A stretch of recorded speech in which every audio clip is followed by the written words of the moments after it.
Hey everyone, excuse the scruffiness. I wasn't planning on filming today. Then I realized how far behind I am on everything. So today, we have to do something in preparation for the show. I don't know if this video is coming out before or after the show, but regardless, we're getting ready for the show. And I have a literal bucket full of Ammolite that needs prepping. So, how about we do that? Alright, so the name of the game with Ammolite is getting everything as level as possible. Lumpy, crackly surfaces like this really affect the overall color play because it breaks everything up. The other major thing is we need to get rid of the oxidized layer. So here's actually a great example. Once we get through that oxidized layer on the surface of this piece is going to look just like this piece. Pieces like this, we need to use the Dremel. But we actually are in luck because pieces like this we can do on the flat lap. Also, where did it go? We can just do on the flat lap. I say flat lap, but really I mean faceting machine. Ammolite hates, with a capital H, hates mesh plates like flat lap, you know, the stuff you get from like a high tech. The other rocks like it, Ammolite hates it. It'll just blow it apart. You really need to use diamonds on the whole thing if you're gonna do it with that. You can use Dremel just fine, but it saves so much time. So let's pick out a few of these and head on over to the flat lab.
So before we head back to prep the rest, I wanted to do something.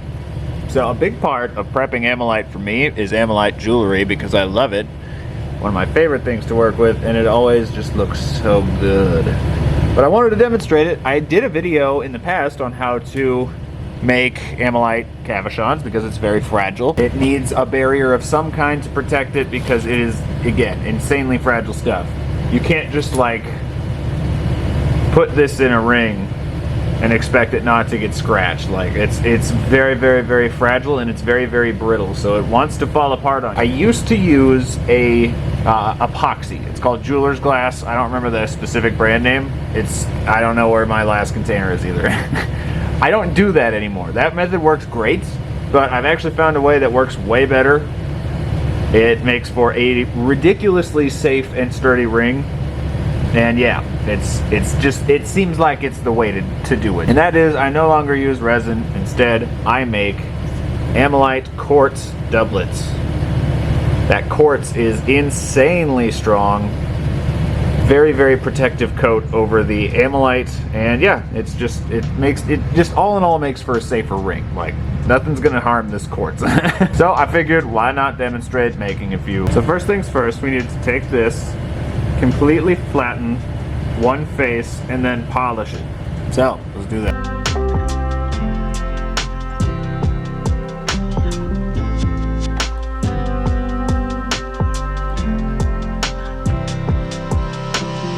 Alright, now that they're to this point, I can demonstrate how we join the two. Now pay close attention because this is going to get complicated real fast.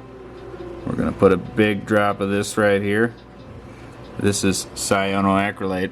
Super glue, instant cure, super thin. I love this stuff. I use it all the time. Now, I'm gonna take something. What am I gonna take?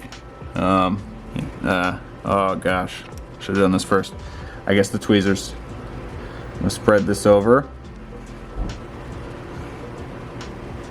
I have slightly too much, so I'm gonna take this paper towel and just touch it down. It's gonna soak some up. There we go. Now we take our stone and we drop it down, and it's that easy. Yeah, we're done. Just gotta let this cure and it's good to go. And now we can just cab it like a normal cabochon.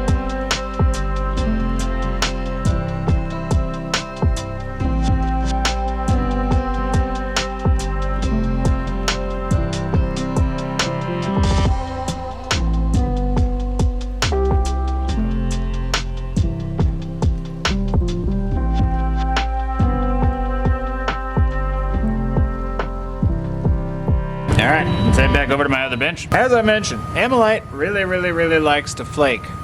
So one way to avoid it, if you're still having issues with doublets, is go with a triplet. The backing and the quartz will help everything just kind of stay put. When you're done actually shaping and polishing, I usually just grind back down to the Ammolite. It's just that backing really helps keep everything in place while you work. Alright, so here are the ones that we prepped. This one came out awesome. So we've got sutures on one side, nice polish on that.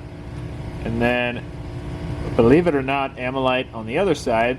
That is internal structure, because if you get it to shine, see, that's perfectly level. That's all just internal. But check this out. When you get it at the right angle, trying to see where it's going to be over here, because now it's a different angle than it was at my bench. You know what? One sec, I gotta figure this out. There we go. I'll show you again at my other bench because it was showing a little better.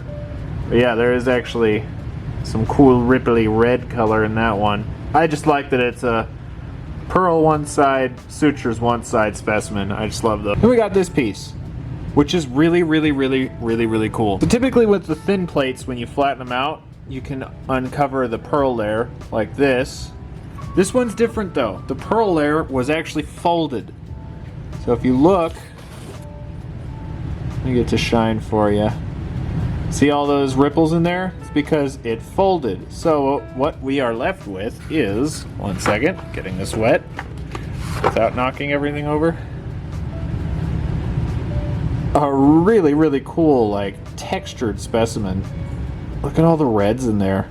Oranges, that's really pretty. That's a really unique one. I've never seen one quite like that structurally. It's almost like chatoyant. Usually they're more, I don't know, it's hard to explain. It's here. You know what? Here. See how different it is. This one shimmers too, but not the way this one does. This one's almost more opaly, where like this one is, I don't know. It's hard to explain. You can see the difference side by side though. Which has crazy color. That's a real good one. That one came out real nice. Got some blues and purples up here. So much red though. Want to see a cool trick with Ammolite? Head on. All these reds. Watch this, watch this. Hard to get it to cooperate because just like pearl, like mother pearl, nacre, the way it works is based off of viewing it binocularly. Because my camera cannot do that, it does not do the same things. Dang it. Well, with in person, when you hold it up level like this, it just turns green, and it's cool. Alright, so now for the next method, which is probably what you're most likely to have to do, and that is leveling. The reason Ammolite fails to flash well is because the color is broken up due to texture inside of the nacre layer. Or it's oxidized and broken up, like this. So what we're going to need to do is take a blunt-nosed diamond burr and level the whole thing off. And the reason I say a blunt-tipped and not a hard-edged is because with hard edges you run a big risk of accidentally digging in, and then you get big gouges that you have to work through later. With a round tip, it does not do that. So I think I'm going to take these two first, and we're going to start prepping. See what happens. I think these ones are going to be really nice though.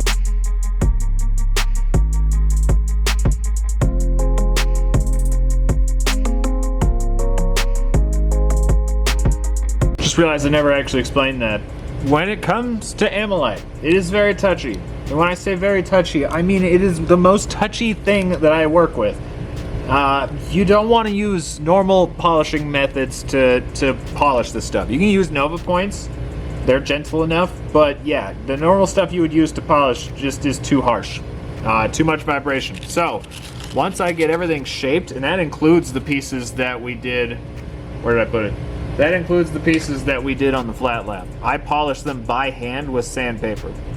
It is really easy to get your hands at any hardware store on sandpaper ranging from like 200 grit all the way up to 2,000, and then if you go to automotive stores, you can get all the way up to 5,000 grit, which is, yeah, gets you a really nice shine. All that to say, don't use normal stuff. Just sand it. It'll be much safer, I promise.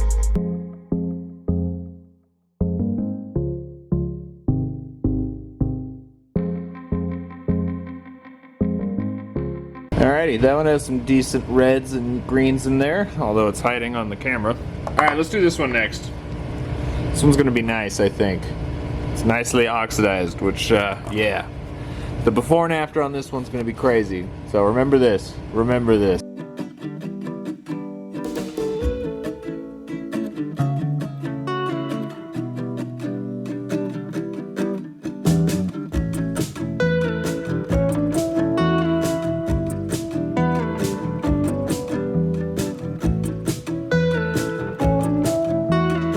Sorry, saw is still going. All right, so here's another good teaching moment. So, as you can see, this piece is too big to come in sideways like this and reach all the way. We literally can't really get into the center spot without having to come in at an angle, and that is gonna dig in. So, what do we do here? We change burrs to one of these little guys right here with the ball tip, and we move very, very slowly and very, very carefully.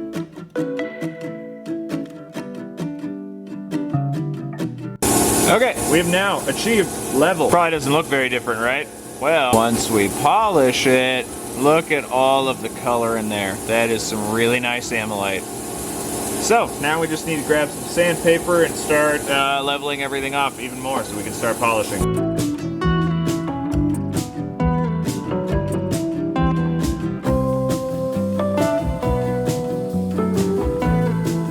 Alright, you remember that white crusty rock? Yeah, here it is now. Stuff really never gets old. I love the Ammolite. And believe it or not, just because of what I talked about earlier with the whole binocular thing, there's like way more color in person. That's a little pretty. Got to love the Ammolite. Sorry, the saw's still going. As of the recording of this, I have to set up for the gem show tomorrow, which means, yeah, unfortunately I can't. The saw just has to be running right now. We're gonna do this one next. This one's gonna take a little bit different stuff. As you can see, the layer is super, super thin, and I can tell it's gonna be brittle. So, we're gonna do something different. You don't always have to do this, but with the fragile ones, it really makes your life a lot easier and everything just a bit safer. I am a very strong believer that if you do any fossil prep, you need to have this. It's amazing. I love it. Super thin, like literally as thin as water. Instant cure. Cures extremely hard. I love this stuff. I use it all the freaking time. So, what we're gonna do is we need to lock the Ammolite down onto the matrix. So what we're gonna do is we're gonna take this stuff and we're literally just gonna drip it on over the whole thing. This is gonna soak in, and once it soaks in, it will lock the Ammolite down, which means we can work on it much more safely. Wipe it off, and it's already cured. It's that fast. I love this stuff. Seriously, I cannot sing its praises enough. And yeah, now that that has that coat on it, you can see that's going to be a real good piece. Okay, so for a piece like this, that stuff is very fragile, it's very brittle. So the way the color spectrum works, if you are familiar with the color spectrum, you should know what purple means. Purple means very, very, very, very, very thin. If you're seeing greens and blues and purples, not so much greens, but blues and purples, those are very thin spots. So we cannot really touch this one with the Dremel. It's probably gonna blow right through everything. So we're just literally gonna jump straight to the sandpaper on this one.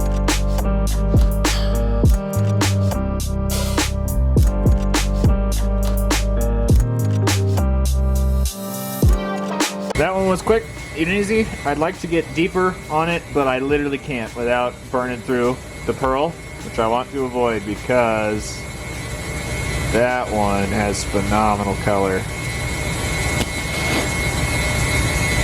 Wonderful greens and blues. There's some red up here. Yeah, that's real nice. Look at this purple pocket up here. Yeah, I'm quite happy with that. Again, I'd like to level it a bit more, but I literally can't without ruining the whole thing. From here on out, the process is going to be the same. So let's just hammer through the rest of these.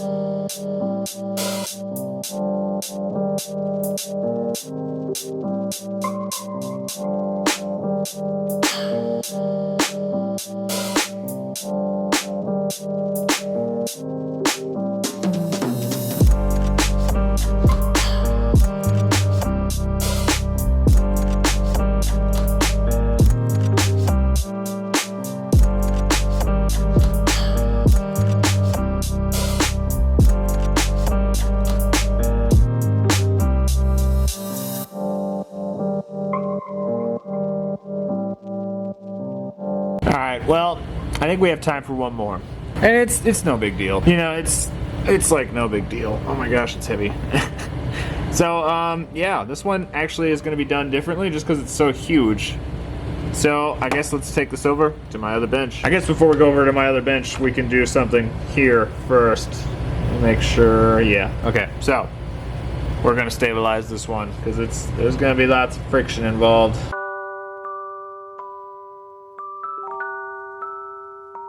Okay, now we can go over to the other bin. Alright, so now that we're over here, this is what we're gonna use. This. Yeah, it's that easy.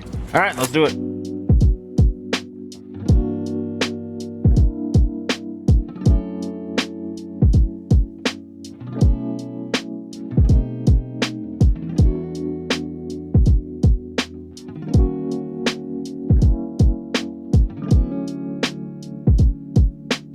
And with that is all the work I feel like doing right now. So, here is everything.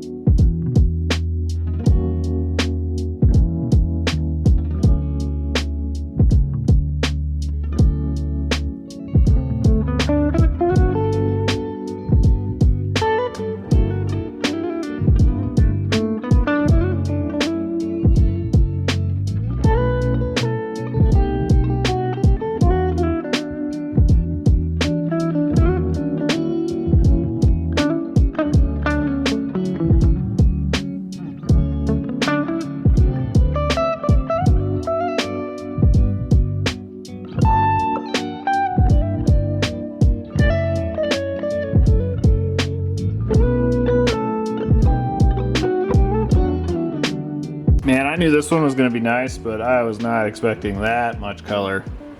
That is fan-freaking-tastic. Look at that. Oh, it's so nice. That is so pretty. That is some very rich color, and I love the fact that it's got all this calcite in here. That's just super cool. And the inner whorl.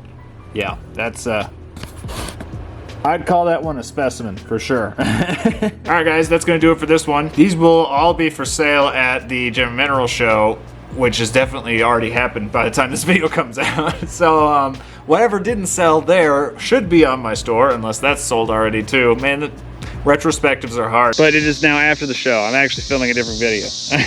I don't know when that one's coming out. Anyway though, I just wanted to say that, oh my gosh, like, you guys are awesome. It was so amazing getting to meet all of you guys that came out, and to those of you that came from pretty far and wide, yeah, I can't even put into words how much we appreciate it. It was so awesome getting to meet all you guys, and man, rock hounds are cut from a different cloth, I swear. It means more than we can even put into words. It was a really, really special experience, and yeah. Trying to find the words to describe how thankful we are, and I can't even figure out what to say right here. Like, you guys just blew me away. It was incredible. To all of you that brought stuff for us, it means so much, and to those of you that just came out just because you wanted to meet us. Like, again, surreal is a good word to use. I think we counted that there were people that came from 12 different states just to come to the show because they knew that we'd be there. And I don't even have words for how special that is. So to all of you that came out to see us, you were all awesome. We didn't have a single negative interaction with any of you. You were all just fantastic people, and I look forward to the next time I get to meet you guys. Let me know which one was your favorite. Mine was, you know, should be obvious. This thing is amazing, and it's huge. Look how big it is. It's like literally the size of my head. But yeah, guys, I think that's gonna do it for this one. I hope y'all enjoyed, and I'll see you next time.